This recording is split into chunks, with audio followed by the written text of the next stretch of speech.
Hotel ಮಾತ್ರ ಅಲ್ಲ, ನಾವು ಇವತ್ತು ಮಲ್ಟಿನ್ಯಾಷನಲ್ ಕಂಪನಿಯ ಬರ್ಗರ್ ಕಂಪನಿಗೆ ಇವತ್ತು ಚಿಕನ್ ಬರುವಂಥದ್ದು ಎಲ್ಲಿಂದ ಬರ್ತದೆ, ಎಷ್ಟು ತಿಂಗಳದನ್ನು ಇವರು ಫ್ರಿಜ್ಜಲ್ಲಿ ಇರ್ತಾರೆ. ಒಂದು ಬಣ್ಣು ಬರ್ತದೆ, ಬಣ್ಣು ಬಂದರೆ ಆ ಬಣ್ಣು ಯಾವಾಗ ತಯಾರಾಗಿರೋದು, ಎಷ್ಟು ಹಿಂದೆ ತಯಾರಾಗಿರ್ತದೆ. ಇವತ್ತು ಮಾಡಿದ ಬಣ್ಣು ನಾನು ನಾಳೆ ತಿನ್ನುವಾಗ ಗಟ್ಟಿ ಆಗ್ತದೆ. ಮನೆಯಲ್ಲಿ ಮಾಡಿದ್ದು 3-4 ತಿಂಗಳಿಂದ ಬಣ್ಣು ಅದು ಹಾಗೆ ಇರಬೇಕಾದ್ರೆ ಅದಕ್ಕೆ ಎಷ್ಟು ಕೆಮಿಕಲ್ ಆಗಿರಬೇಕು. ಕಾನೂನು ಪ್ರಕಾರ ಅವರಿಗೆ ಫ್ರಿಜ್ಜಲ್ಲಿಟ್ಟು ಕೊಡಲಿಕ್ಕೆ ಅವಕಾಶ ಇರ್ಬೋದು. ಆದರೆ ನಾವು ಜನರಿಗೆ ಈ ಬಣ್ಣೆಲ್ಲ ಬರುವಾಗ, ಈ ಚಿಕನ್ ಬರುವಾಗ ಇದು ಇಷ್ಟು ತಿಂಗಳು ಆಗ್ತಂತ ನಾವು ತಿಳಿಸಿದ್ದೇವೆ. ಮತ್ತು ತಿನ್ನುವ ಜವಾಬ್ದಾರಿ ಜನರದ್ದು. ನಮಗೇನು ಮಾಡಲಿಕ್ಕೆ ಆಗೋದಿಲ್ಲ. ಕನಿಷ್ಠ ಗೊತ್ತಿರಬೇಕಲ್ಲ. ನಾವು 3 ತಿಂಗಳ ಚಿಕನನ್ನು ಕೋಲ್ಡಲ್ಲಿಟ್ಟು ನಾವು ತಿಂತೇವೆ ಅಂತವ್ರಿಗೆ ಗೊತ್ತಾಗಬೇಕಲ್ಲ. ನಾವು 1 ತಿಂಗಳಿದ್ದ ಬಣ್ಣನ್ನು ನಾವು ಇದು ಕಾಯಿಸಿ ನಮಗೆ ಕೊಡ್ತಿದ್ದಾರೆ ಅಂತ ಜನರಿಗೆ ಗೊತ್ತಾಗಬೇಕಲ್ಲ. ಇಲ್ಲ ಜನ ಏನು ಹೇಳ್ತಾರೆ, ಇವರು ಬೆಳಿಗ್ಗೆಯಿಂದ ತಂದು ಸಂಜೆ ಮಾಡಿ ನಮಗೆ ಕೊಡ್ತಾ ಇದ್ದಾರೆ ಭಾವನೆ ಇದೆ. ಸೊ ಸತ್ಯಾಂಶ ವಿಚಾರವನ್ನು ಜನರ ಗಮನಕ್ಕೆ ತರ್ತೇವೆ. ಮತ್ತು ಅದು ಜನರಿಗೆ ಬಿಟ್ಟಂಥ ವಿಚಾರ.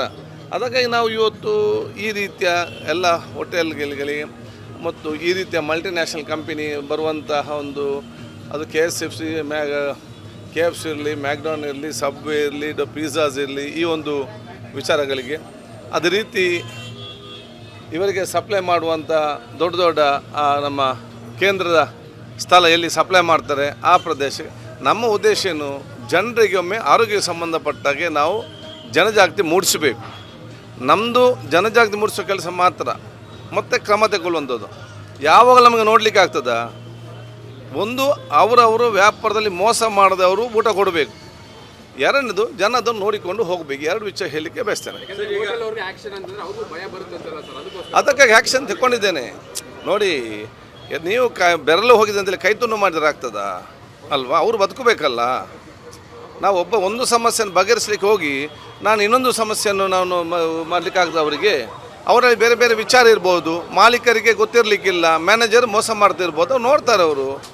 ಆಯ್ತಲ್ಲ, ಈಗ ಮಾಲೀಕ ನಮಗೆ ಈಗ ಅಲ್ಲಿ ಪರಿಸ್ಥಿತಿ ಏನಾಗಿದೆ ನಾವೀಗ ತೋರಿಸಿಕೊಟ್ಟಿದ್ದೇವೆ. ಮತ್ತು ಅವರವ್ರ ಕೆಲಸವನ್ನು ಅವ್ರು ಮಾಡಬೇಕು.